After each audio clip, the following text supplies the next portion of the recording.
Go. Una, open ang CapCut. Yan. Hanapin natin yung video na ating gagawin. Yan. Hanapan natin. Open. I-add natin.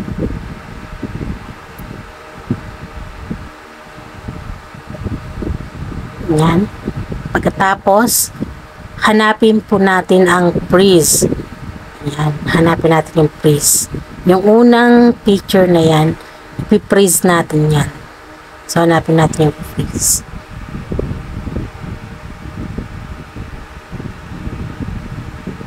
Yan. Tagal. Yan. Freeze. Tapos, i-overlay po natin yung naka-freeze na yan. Overlay. Yan. Tingnan nyo po yung arrow para makita nyo po yung overlay. Yan. Okay. Pagkatapos natin yung overlay, titignan natin yung umpisa natin na yan. Ayan ang gagawin natin umpisa. Yung inangat natin, yung aangat natin yung barya. So, i-split natin yan dyan. Split. And then, yung unang naka-highlights, i-delete po natin yan. Hindi natin kailangan yan. Yan. So, una ang ating video. Dalawa ang kailangan natin. Yung freeze at saka yung hinulog na barya. And then, pagkatapos, yan, burahin po natin ang CapCut logo. Delete po natin yan. And then, ang gagawin po natin sa freeze ay hanapin po natin yung mask. Hanap natin yung mask, yung circle niya, yung naka-circle. Yan. Ang gagawin po natin, papaliitin natin, kukunin lang po natin yung coin mismo na dalawa. Ayan lang po. Paliitin natin, sobrang liit. Yung talagang coin lang po ang makukuha. Yan.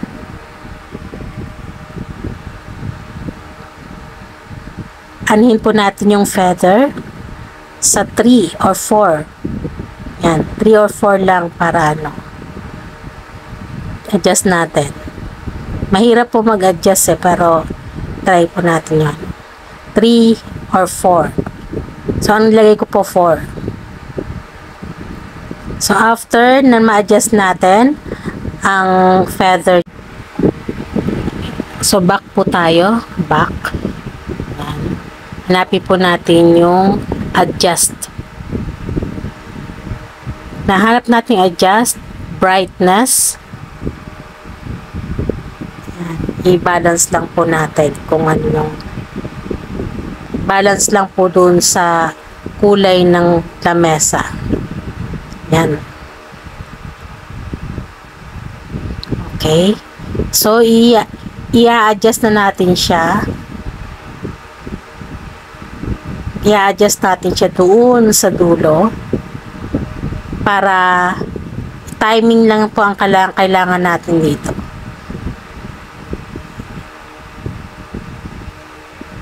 Timing lang po. So, pinanoodin natin siya kasi parang medyo pa siya eh. Ayusin lang natin.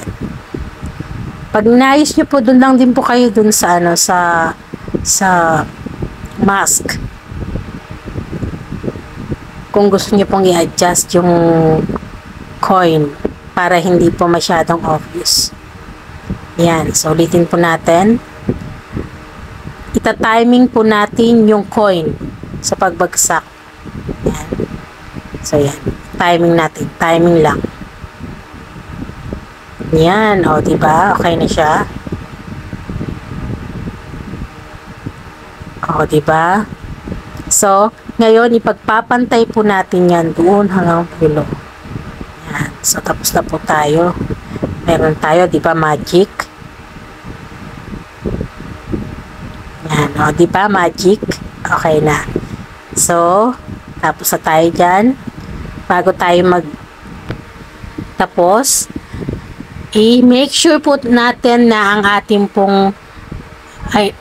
pong ratio ay nakalagay sa 9 tingnan natin. I-adjust natin sa 916. Yan.